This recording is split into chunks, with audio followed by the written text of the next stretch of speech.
임하셔서 우리로 이 말씀을 깨닫는 지혜를 허락하시고 성령님의 인도하심 따라 우리 심령이 하나님의 임재를 시험하는 은혜의 시간이 되기를 주님의 이름으로 소원합니다. 아멘. 이 구약의 아모스 3장 7절 말씀으로 이런 말씀이 있습니다. 주 여호와께서는 자기의 비밀을 그 종 선지자들에게 보이지 아니하시고는 결코 행하심이 없으시리라 라는 말씀이 있습니다. 이는 하나님이 사랑하는 사람 곧 선지자에게 깊은 관심을 가지시며 그와의 관계성을 통해 선지자로 하여금 미리 알려주시는 하나님의 계획을 백성들에게 전달케 하신다는 의미입니다. 선지자는 하나님과 이런 관계에 있으므로 주님의 심판에는 그에 앞서 항상 선지자를 통한 하나님의 경고가 있었습니다. 노아 시대의 홍수 심판 때도 그러했고 소돔과 고모라가 멸망할 때에도 미리 이것이 경고되었습니다. 이처럼 21세기를 사는 우리 성도들에게도 계시된 하나님의 말씀을 통하여 세상을 바라보는 영적인 눈을 열어주신과 동시에 다가올 미래를 준비하는 그러한 하나님의 지혜를 허락하여 주실 줄 믿습니다. 아멘. 오늘 말씀 다니엘서 8장은 7장에 이어서 하나님께서 다니엘에게 보여주신 두 번째 환상에 대한 내용입니다. 다니엘이 본 첫 번째 환상은 바다에서 4마리의 짐승이 나오는데 이 짐승들은 강대국들의 흥망성쇠와 그리고 열방들의 세계 역사와 더불어 종말에 등장하게 될 적그리스도의 멸망에 대하여 상징적으로 묘사하면서 마지막 때 인자의 재림과 함께 심판의 과정을 거쳐서 이어 영원한 하나님의 나라가 이 땅에 도래하게 된다는 것을 보여줍니다. 그러나 다니엘에게 나타난 8장의 두 번째 환상은 이스라엘과 직접적으로 깊은 관계가 있는 환상입니다. 다니엘이 두 번째로 본 환상은 두 뿔 가진 숫양과 그 외에 등장하는 숫염소에 관한 내용입니다. 여러분들 이 숫양과 숫염소가 뭐죠? 혹시 아시는 분 계세요? 예수님과 사단. 예? 고려왕과 알렉산더 왕. 네, 이제 우리가 본문을 쭉 읽어봤으니까 대강 감이 잡히실 겁니다. 그렇죠? 이 천사장 가브리엘이 다니엘에게 설명해 준 부분이 있습니다. 그것이 20절과 21절입니다. 한번 우리 보세요. 20절, 21절 보세요. 다음 주 할 부분인데 미리 보겠습니다. 내가 본 바 두 뿔 가진 숫양은 곧 메대와 바사 왕들이요 털이 많은 숫염소는 곧 헬라 왕이요 그의 두 눈 사이에 있는 큰 뿔은 곧 그 첫째 왕이라고 기록하고 있습니다. 그래서 이 가브리엘 천사가 해석해 준 대로 숫양은 메대와 바사 왕을 가리키고 숫염소는 헬라 왕을 뜻합니다. 어떻게 보면 다니엘에게 나타난 두 번째 환상은 짐승들의 환상으로 첫째 환상과 유사하게 보입니다. 그런데 하나님은 다니엘 7장에서 이미 느부갓네살 왕 이후에 벌어질 세계 역사에 대하여 4마리의 짐승으로 환상을 보여주셨습니다. 그런데 왜 8장의 새로운 환상, 이 숫양과 숫염소의 환상이 필요했을까요? 다니엘서 7장과 8장 사이에는 대단히 중요한 차이가 있습니다. 이 차이에 대한 해답을 얻기 위해서는 다니엘서 전체의 구조를 우리가 먼저 이해해야 합니다. 다니엘서의 특성 가운데 하나는 이 책이 두 가지 언어로 기록되었다는 점입니다. 일반적으로 우리는 구약 성경이 히브리어로 기록되었다고 알고 있습니다. 그러나 구약 성경 전체가 다 히브리어로 기록된 것은 아닙니다. 아람어로 기록되어 있는 부분도 있는데 바로 다니엘서가 그렇습니다. 이 다니엘서는 1장부터 2장 3절까지는 히브리어로 기록되었고 2장 4절부터 7장 마지막 절까지는 아람어로 기록되어 있습니다. 이 아람어는 그 당시 근동아시아 사람들에게 가장 보편적으로 쓰여졌던 그러한 언어였습니다. 이는 마치 영어가 지금 우리 시대에 세계적인 공용어로 쓰이는 것과 마찬가지로 그 당시 중동을 중심으로 한 가장 보편적인 언어는 아람어였습니다. 이스라엘 백성들은 예수님 시대에도 히브리어와 아람어를 함께 공용하여 사용하였습니다. 그 예가 신약에서 예수님이 사용하신 언어들 중에도 나타납니다. 혹시 기억하시는 거 있으세요? 아람어 예수님이 사용하신 엘리다. 네, 그렇죠. 그 마가복음 5장에 보면은 해당장 딸이 죽었을 때 예수님께서 그 소녀를 살리시면서 알리다꿈이라는 말씀을 하시죠.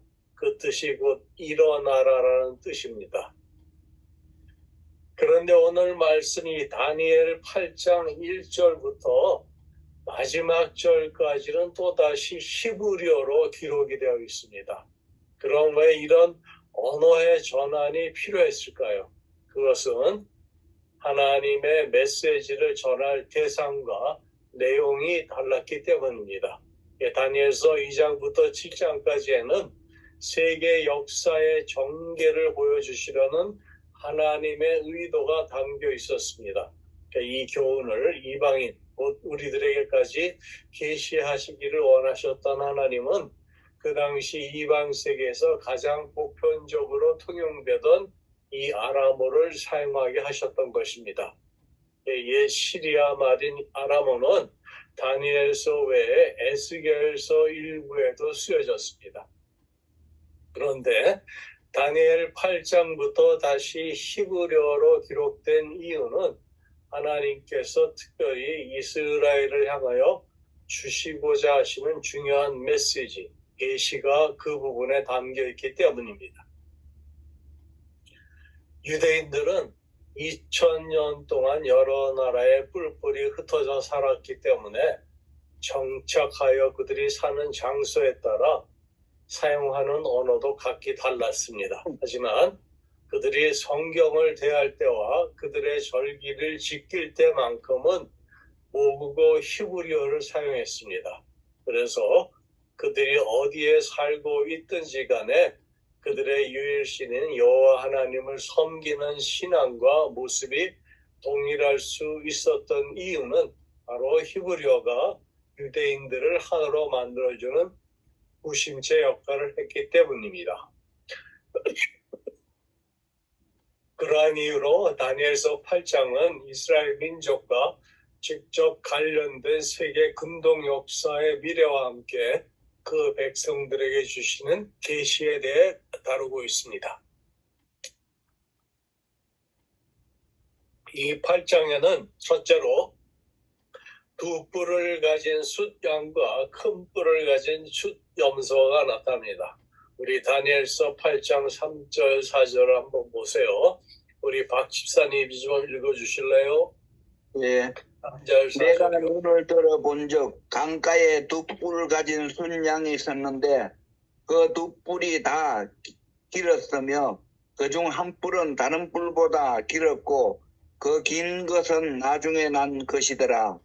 내가 본즉 그 숫양이 서쪽과 북쪽과 남쪽을 향하여 받으나 그것을 당할 짐승이 하나도 없고 그 손에서 구할 자가 없으므로 그것이 원하는 대로 행하고 강하여졌더라. 아멘. 네. 이렇게 기록된 말씀처럼 성경에서 뿔이라는 것은 뿔이 나오죠. 계속해서 언제나 권세와 왕권 혹은 통치를 상징합니다. 그래서 이 두 개의 뿔을 가진 숫양으로 상징된 이 어떤 세력이 어느 나라죠? 메대 바사죠? 예, 메대와 이 바사. 세력이 두 뿔을 가진 숫양이 서쪽으로, 북쪽으로, 남쪽으로 뿔로 들이받습니다. 말 그대로. 들이받으니 곧 그 말은 그들의 세력 권세를 넓혀가는데 대항할 자가 아무도 없었습니다. 이는 메대 바사가 강화해져서 주변 국가들을 쳐서 점령하는 것을 말합니다. 그런데 이제 한 순념소가 서쪽으로부터 와서 저기 나오죠. 서쪽으로부터 온다는데 이 서쪽에 어느 나라가 있었죠? 그리스. 예, 바로 마케도니아 그리스가 그쪽에 있었죠. 그 수양의 두 뿔을 꺾고 땅에 엎드러뜨리고 짓밟았습니다. 그래서 우리 5절에서 7절 말씀을 보세요. 우리 곽장호님, 우리 5절에서 7절 읽어주세요. 내가 생각할 때에 한 숫 염소가 서쪽에서부터 와서 온 지면에 두루다니되 땅에 닿지 아니하며 그 염소의 두 눈 사이에는 견조한 뿔이 있더라. 그것이 두 뿔 가진 숫양 곧 내가 본 바 강가에 섰던 양에게로 나아가되 분노한 힘으로 그것에게로 달려가더니 내가 본즉 그것이 순양에게로 가까이 나가서는 더욱 성내어 그 순양을 쳐서 그 두 뿔을 꺾으나 순양에게는 그것을 대적할 힘이 없으므로 그것이 순양을 땅에 엎드려뜨리고 짓밟으나 순양을 그 손에서 벗어나게 할 자가 없더라. 네. 이렇게 나중에 등장한 서쪽에서부터 온 이 숫 염소가 먼저 나타난 숫양을 이기고 짓밟고 말았습니다. 그것이 그 후에 숫 염소의 또한 두 눈 사이에 있던 큰 뿔이 꺾이면서 그 다음에 또 다른 뿔 넷이 나타나게 됩니다. 이것이 이 8절에 보시면 8절 보세요.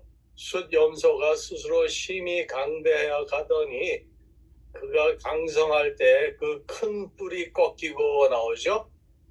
바로 이 알렉산더 왕을 말합니다. 저 강성할 때 그 큰 뿔이 꺾이고 그 대신에 현저한 뿔 넷이 하늘 사방을 향하여 났다라고 말합니다. 그렇게 다니엘의 환생에 나타난 숫양과 숫염소는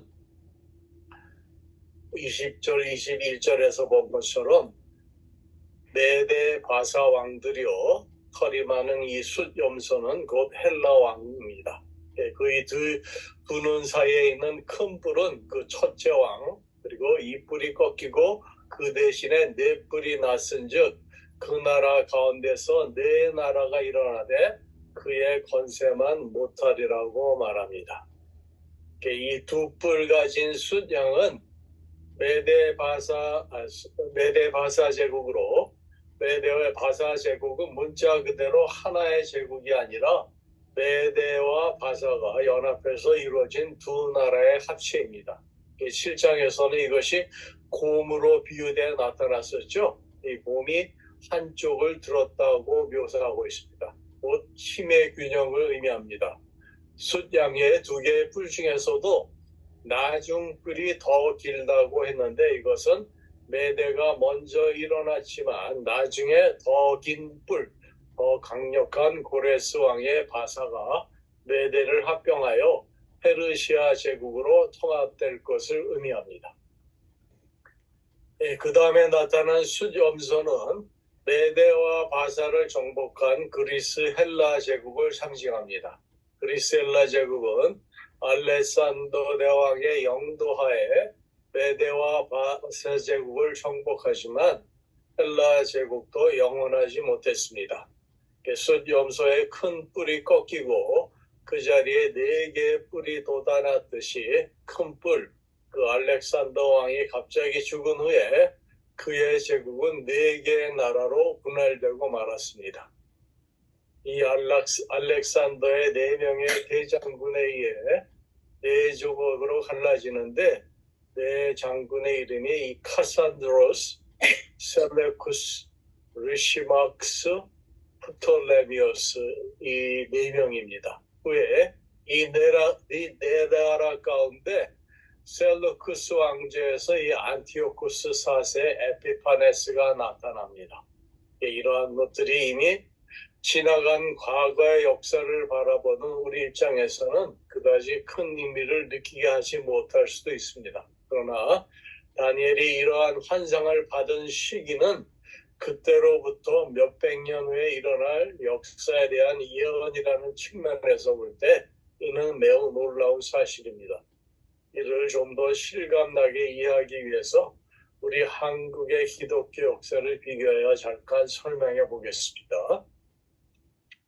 근대 한국 기독교 역사를 살펴볼 때 복음이 한반도에 들어와서 성령 부흥이 일어난 그 시기는 불과 100년이 조금 넘는 그러한 기간입니다.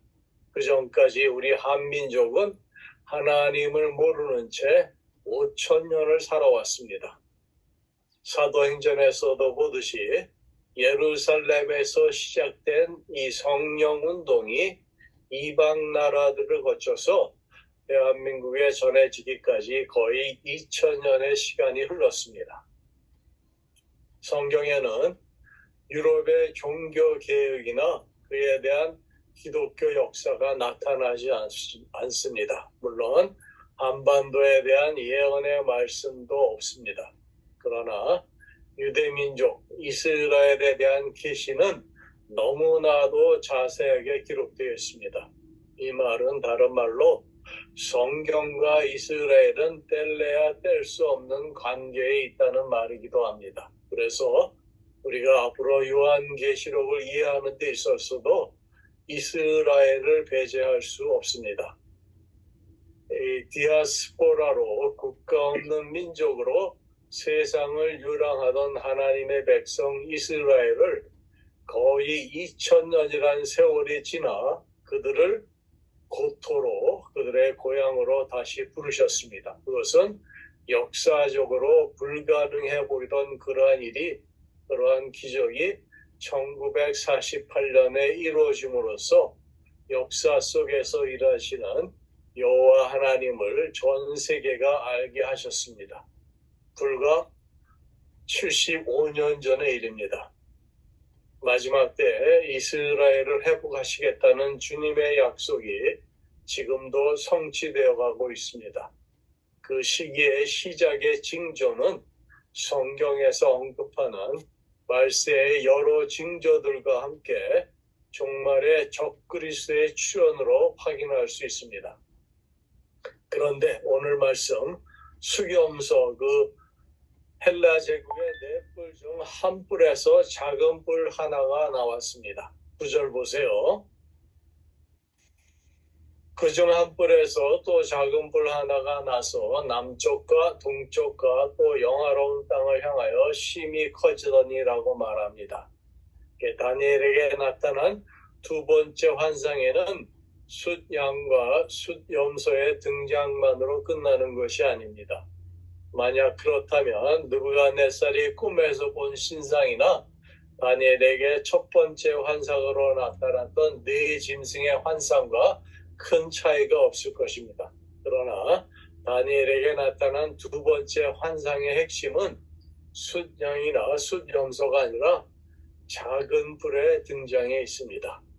구절로 그중 한 뿔에서 또 작은 뿔 하나가 나서 남쪽과 동쪽과 또 영화로운 땅을 향하여 심히 커지더니라고 기록하고 있습니다. 바로 이 숫염소의 큰 뿔이 꺾이고 난 후 네 뿔이 나왔는데 그중 한 뿔에서 다시 작은 뿔 하나가 나온 것입니다. 이 작은 뿔의 이미지는 이 모습은 다니엘이 본 첫 번째 환상에도 이미 등장했습니다. 다니엘서 7장에 등장하는 작은 뿔은 적그리스도를 상징하며 인류 역사의 종말과 관련된 것이라고 지난주에 말씀을 드렸습니다. 그런데 오늘 말씀 9절에 나오는 작은 뿔은 얼핏 보면 혼동을 일으킬 수도 있겠지만 7장에 나왔던 작은 뿔과는 또 다른 작은 뿔입니다. 다니엘에게 나타난 첫 번째 환상에서 네 짐승은 강대국들을 의미하지만 넷째 짐승, 곧 로마 제국의 10뿔 사이에서 나온 작은 뿔은 It is the Antichrist, the Antichrist로 마지막 때에 등장하는 적그리스도를 상징하는 것입니다. 이렇게 구분할 수 있는 것은 8장에는 메대와 바사 그리고 헬라를 상징하는 숫양과 숫염소만 등장하고 그 다음 세대, 즉 로마 제국의 시대적 이미지는 아직 등장하지 않기 때문입니다. 그렇기 때문에 이때 나타나는 또 다른 작은 뿔은 인류 역사의 마지막 시대가 아닌 헬라 시대와 관련된 역사적인 인물로 우리가 생각해 볼 수 있고 그 인물을 상징하는 것으로 해석해 볼 수 있습니다. 세계사적으로 이 그리스 헬라의 알렉산더 왕이 갑자기 죽은 이후에 헬라 제국은 4개의 나라로 분할되었습니다. 이 4개로 분할된 헬라 제국 가운데 하나인 시리아의 셀루쿠스 왕조에는 바로 안티쿠스 4세 에페파네스라는 왕이 있었습니다. 그 이름 자체에서 말하는 이 에피파네스가 의미하는 것은 신의 현현, 신의 나타나베라는 뜻으로 스스로 신이라 자칭한 그의 교만함을 우리가 볼 수 있습니다. 이 헬라의 셀루크스 왕제에서 나타난 왕 안티쿠스 4세가 유대인을 향하여 극악한 종교 탄압을 행했습니다. 이 안티쿠스 4세가 역사 기록에는 나타났지만 개신교 우리 성경에는 직접적으로 언급되지 않는데 캐톨릭 성경에는 제2정경 혹은 외경으로 분류되는 책들이 있는데 그중 메카베우스라는 책이 있습니다. 거기에 그가 직접 언급되어 나타납니다. 바로 이 유다 마카베우스 혹은 우리가 알고 있는 그 마카비 혁명을 다루고 있는 책입니다. 우리 성경 다니엘서에는 안티오쿠스 4세가 상징적으로만 암시되어 있습니다. 다니엘은 기원전 BC 6세기의 사람으로 그가 본 환상은 기원전 BC 2세기의 일을 다루고 있습니다. 그래서 안티오쿠스 4세는 다니엘이 직접적으로 아는 왕이 아닙니다. 특히 우리가 지금 살펴보고 있는 다니엘서 후반부는 환상과 계시, 상징 그리고 종말론으로 가득한 소위 묵시문학으로 여기에는 암호 같은 상징이 자주 등장하여 나옵니다. 엄밀히 묵시문학의 장르에 속하지는 않지만 에스겔서를 보면 유대 나라가 망하여서 바벨론의 포로로 끌려간 유대인들이 골짜기에 마른 뼈다귀로 상징되어 환상에 등장합니다. 우리가 에스겔서를 살펴볼 기회가 없었죠. 이번에 우리 에스겔서도 이 종말과 많은 관련이 있는 책이기에 잠깐 살펴보겠습니다. 에스겔서 우리 37장을 함께 보시겠습니다. 구약성경 페이지 1209페이지가 될 것 같습니다. 1209페이지 보시면 에스겔서 37장 1절부터 우리 14절을 박 권사님이 좀 길지만 읽어주실래요?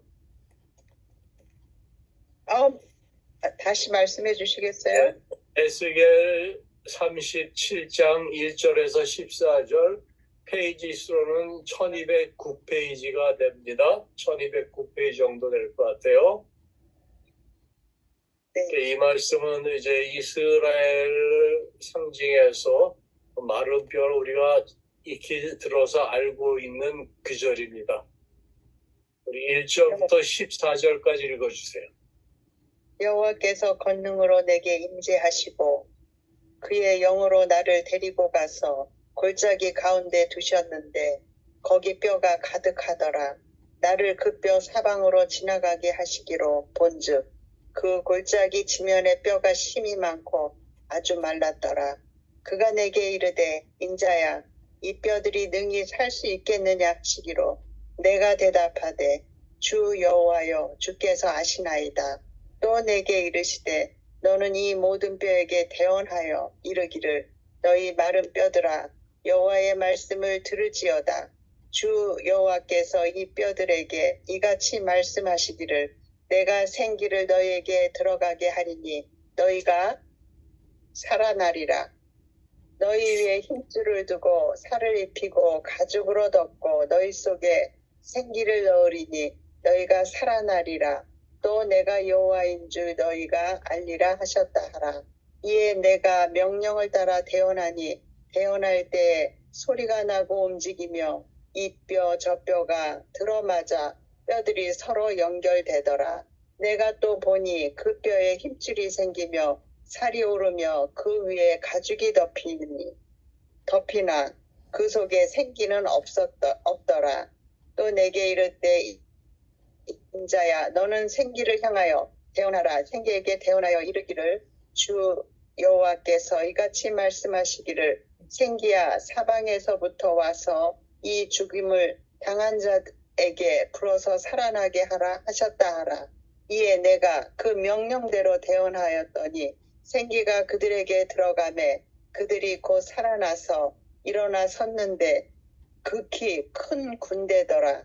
또 내게 이르시되 인자야 이 뼈들은 이스라엘 온 족속이라.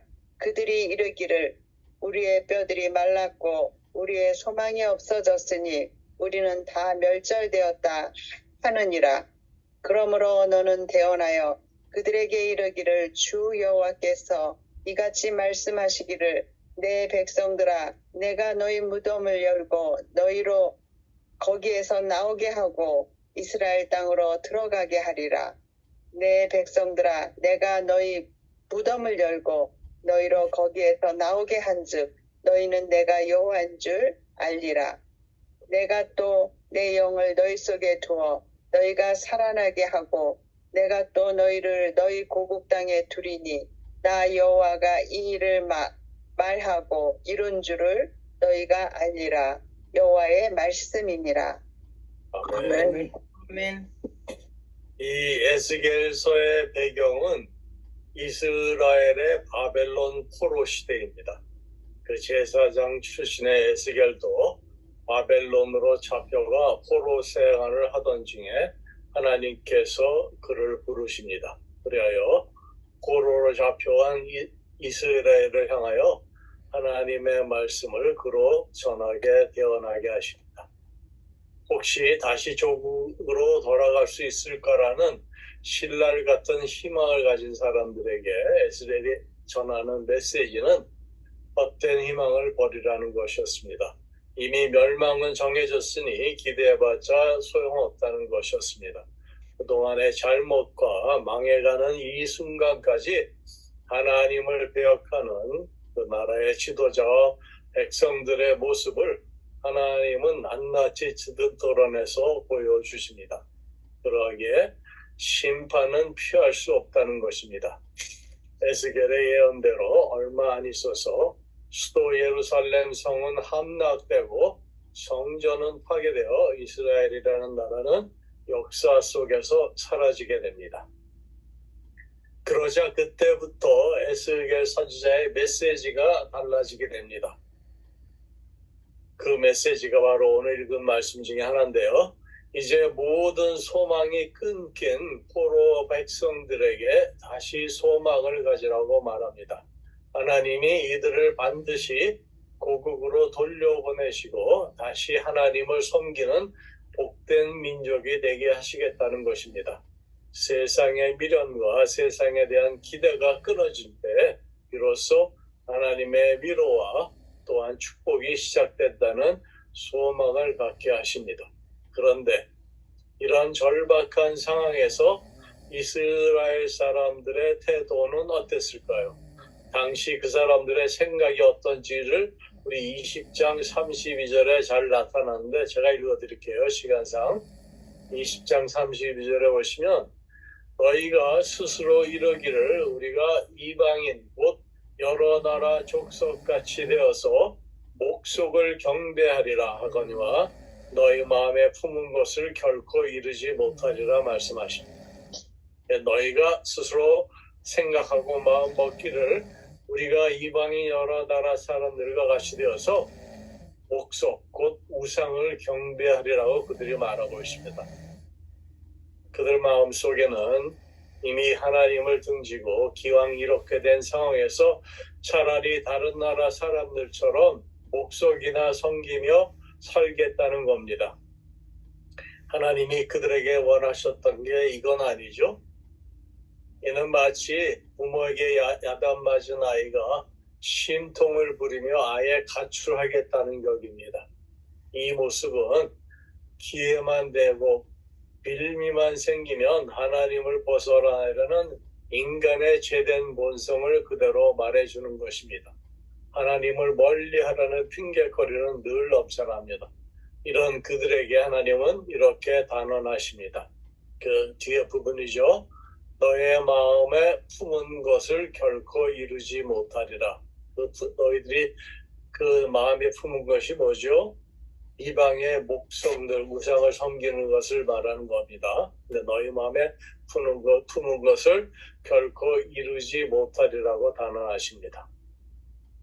우리가 이런 예언서를 읽다 보면 정말 하나님의 그 고뇌와 한숨이 이런 대목에서 느껴집니다. 무지하고 악독한 그러한 죄인들 앞에서 당신의 수준을 맞추시고 변론을 벌이시는 하나님을 성경에서 우리는 종종 만나볼 수 있습니다. 왜 그러시겠습니까? 바로 그들을 향한 사랑 때문에 그렇습니다. 하나님의 그 사랑 때문에 우리에게 자유를 주셨고 또 무슨 대가를 치르셨는지 성경 전체가 이를 잘 말해주고 있습니다. 이스라엘은 자기들의 잘못된 선택으로 당한 수치를 회개할 생각 없이 하나님을 떠나겠다고 하며 또한 신세한탄이라 하고 있는 그러한 지경입니다. 근데 우리 14절을 보세요. 에스겔서 14절 보세요. 그들이 이르기를 우리의 뼈들이 말랐고 우리의 소망이 없어졌으니 우리는 다 멸절되었다 하느니라. 이스라엘은 너희가 고토로 돌아오게 될 것이라는 선지자들의 말을 전혀 믿지 않았습니다. 사실 하나님은 이스라엘을 심판하셨지만 비참한 포로 생활을 하는 그들을 위로하시기에 더 조급해 하십니다. 이러한 모습이 에레미야서를 보면은 하나님께서 이렇게 하신 말씀이 있습니다. 잘 들어보세요. 내 종 야곱아 두려워 말라. 이스라엘아 놀라지 말라. 내가 너를 원방에서 구원하고 내 자손을 포로된 땅에서 구원하리니 야곱이 돌아와서 태평과 안락을 얻을 것이라. 너를 두렵게 할 자가 없으리라. 여기서 말하는 야곱은 이스라엘을 말하는 것입니다. 그래서 하나님께서는 그들에게 두려워 말라, 놀라지 말라 안심시키고 있습니다. 이게 무슨 이유든 고통을 당하는 하나님의 자녀에 대한 주님의 마음이십니다. 그런데 그들은 스스로가 이제 완전히 멸절되었다며 자포자기하고 있습니다. 하나님께서 왜 이스라엘을 마른 뼈로 보여주셨습니까? 바로 이젠 뼈가 마르고 죽게 되었다는 그들의 넋두리를 그대로 반영하셔서 말씀하신 것입니다. 결국 자기들 말대로 무덤 같은 그러한 포로 생활에서 뼈가 말라가는 고통을 70년이나 당하게 된 것입니다. 이런 이스라엘에게 하나님은 그래도 끝이 아니라고 말씀하십니다. 우리 12절 하단을 보세요. 내가 너희 무덤을 열고 너희로 거기에서 나오게 하고 이스라엘 땅으로 들어가게 하리라 말씀하십니다. 내가 너희 무덤을 열고 나오게 해서 고국으로 인도하시겠다라는 것입니다. 그들이 스스로 고국으로 돌아올 능력이 없고 하나님께로 돌아올 생각도 없습니다. 이것이 골짜기에 가득한 마른 뼈 같은 이스라엘의 심령 상태이자 모든 죄인들의 상태입니다. 그래서 내가 하시겠다는 겁니다. 하나님이 직접 하시겠다는 겁니다. 성경이 보여주는 위대한 진리는 인간의 구원은 전적으로 하나님의 은혜이고 하나님이 이루시는 대역사라는 것입니다. 우리가 오늘 이 시간 하나님을 예배하며 섬기게 되는 것은 자의적으로 우리 스스로 한 것이 아닙니다. 우리는 하나님 없이 살려고 하던 사람들입니다. 우리 인생에 절대로 예수님을 끌어들이고 싶어 하지 않던 그러한 사람들입니다. 그런데 하나님께서 우리를 데려오셔서 복된 나라에 심으신 것입니다. 에스겔서에는 30번씩이나 반복되어 나오는 특별한 구절이 있습니다. 내가 이 일을 이룬 뒤에 내가 여호와인 줄 너희가 알리라. 바로 이 구절입니다. 이 구원을 받은 뒤에야 사람들은 이것이 하나님이 나를 위해 이런 기막한 일을 하셨구나 하고 깨닫는다는 것입니다. 에스겔서의 마른 뼈가 살아나는 그 환상은 1차적으로는 바벨론 포로가 되어 무덤에 갇힌 이스라엘, 곧 뼈가 말라가는 이스라엘을 귀국시키겠다는 하나님의 강력한 의지이자 모든 사람들을 향한 구원의 계획을 담고 있는 것입니다. 그렇다면 이 예언의 메시지는 과연 이스라엘의 역사 속에서 다 이루어졌습니까? 우리 이 장로님 어떻게 생각하세요?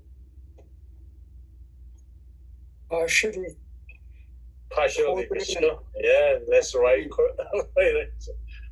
포로로 잡혀간 지 70년 만에 고레스 왕은 포로를 놓아 보내는 그런 칙령을 내립니다. 그 말씀대로 이들은 무덤에서 다시 살아나와서 본국 이스라엘로 돌아간 것입니다. 이사야서나 에스겔서에서 예언한 이 이스라엘의 회복을 보면 그 영광은 정말 대단하고 완벽합니다.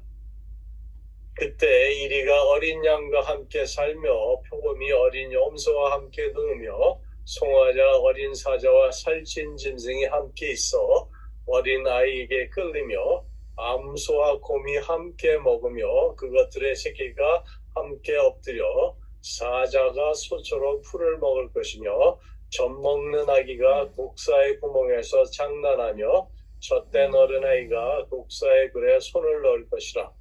내 거룩한 산 모든 곳에서 해됨도 없고 상함도 없을 것이니 이는 물이 바다를 덮은 같이 여호와를 아는 지식이 세상에 충만할 것입니다. 이사야서 11장 말씀입니다. 이처럼 이리가 어린 양과 같이 살고 사람들은 더 이상 서로 무기를 만들어 싸우지 않고 다윗의 뿌리 한 왕이 영원히 다스리는 낙원을 하나님은 그들에게 제시하지 않았습니까? 그런데 사실 이 바벨론 포로 교환에서 돌아온 이스라엘의 역사는 그 약속에 비하면 너무나 시시한 정도로 해석할 수밖에 없습니다. 이 말은 돌아오긴 했지만 여전히 페르시아의 통치를 받는 그러한 속국이었었고 그 이유도 거듭되는 열방의 침략으로 또 나라를 뺏기게 됩니다. 그 나라가 어디죠? 그 나라가 어느 나라죠?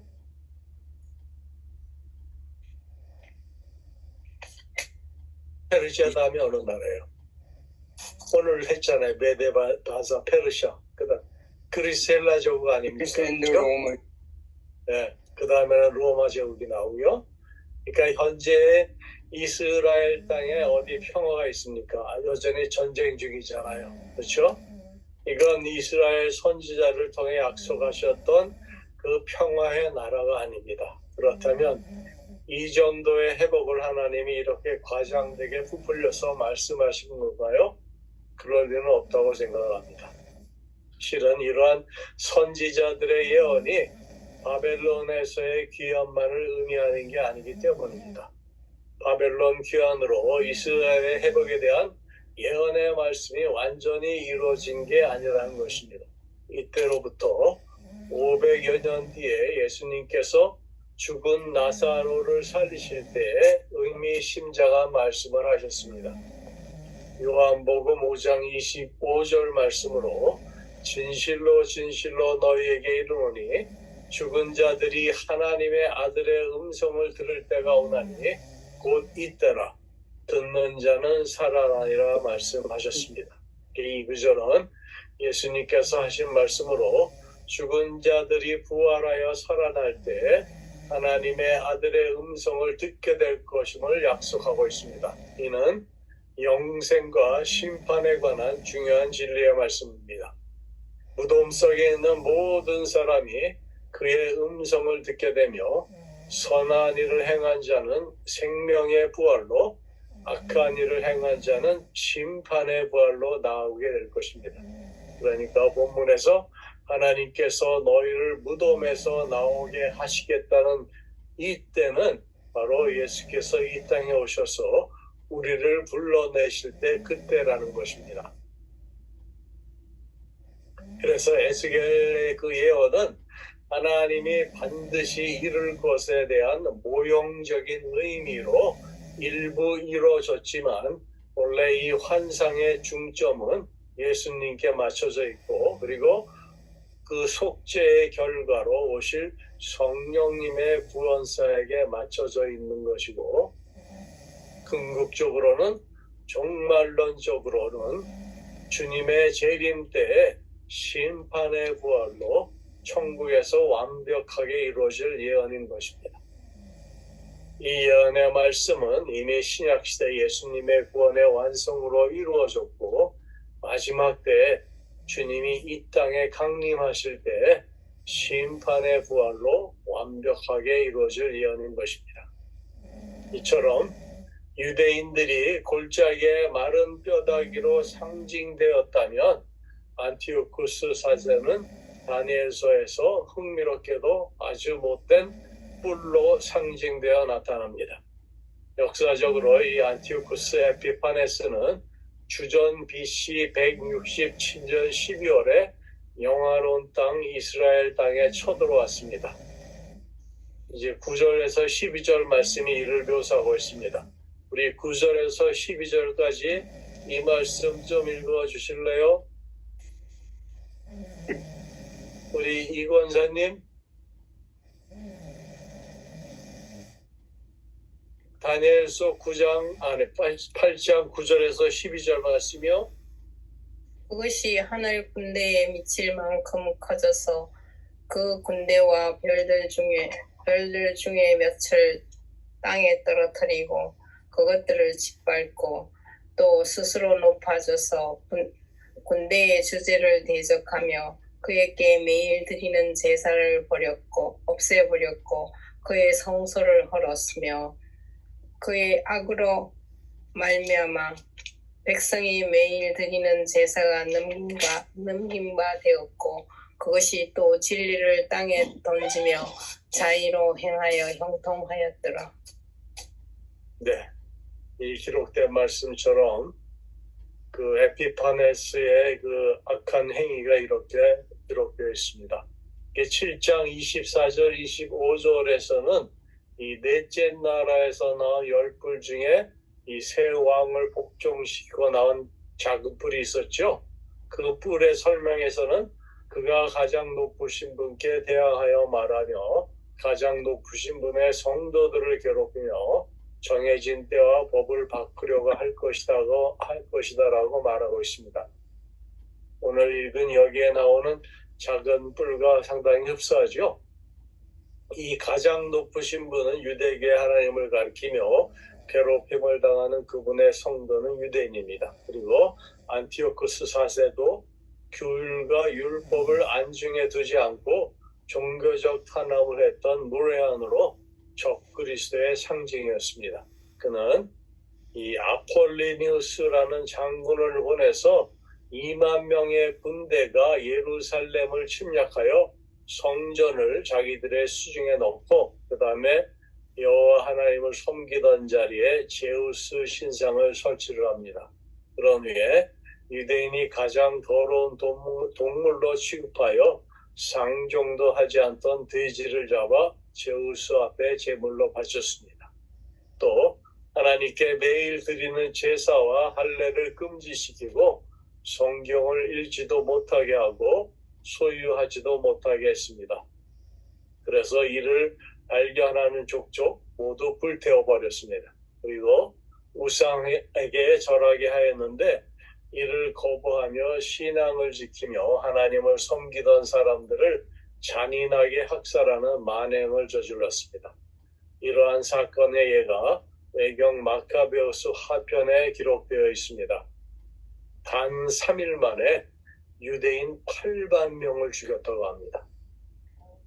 그들은 보이는 대로 어른, 아이, 여자 할 것 없이 모조리 죽였다고 합니다. 유대 관습 때를 그때 아들을 할례시킨 엄마는 아기와 함께 성벽에서 밀어뜨려서 죽이까지 했다고 그러한 기록이 남아 있습니다. 이런 미치광이 학살자가 저지른 무서운 탄압은 그것이 자기의 힘으로 말미암는 것이 아니라 이는 사탄의 힘을 입은 적그리스도인 것을 암시합니다.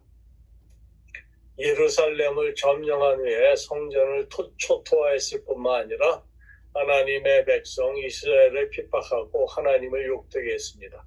하나님께 드리는 제사 예배를 금지하고 가증한 이방인 제사를 대신 드리게 하며 더러운 짐승의 피를 그곳에 뿌리는 사악한 행위는 하나님을 대적하는 행위입니다.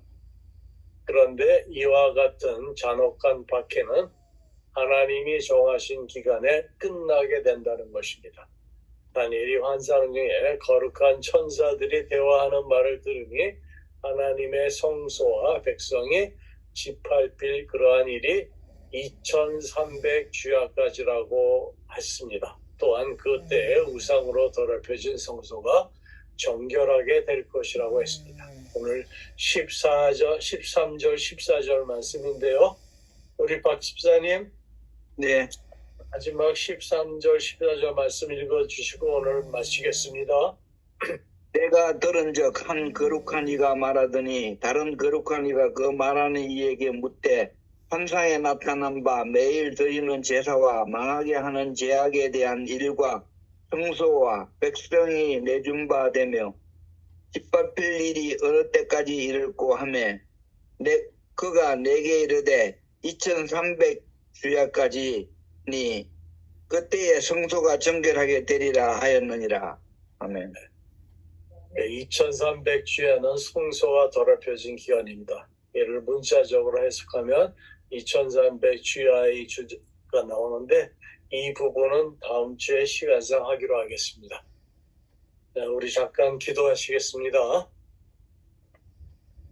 성령 하나님, 오늘 또 말씀을 나누는 가운데 어느덧 시간이 벌써 지났습니다.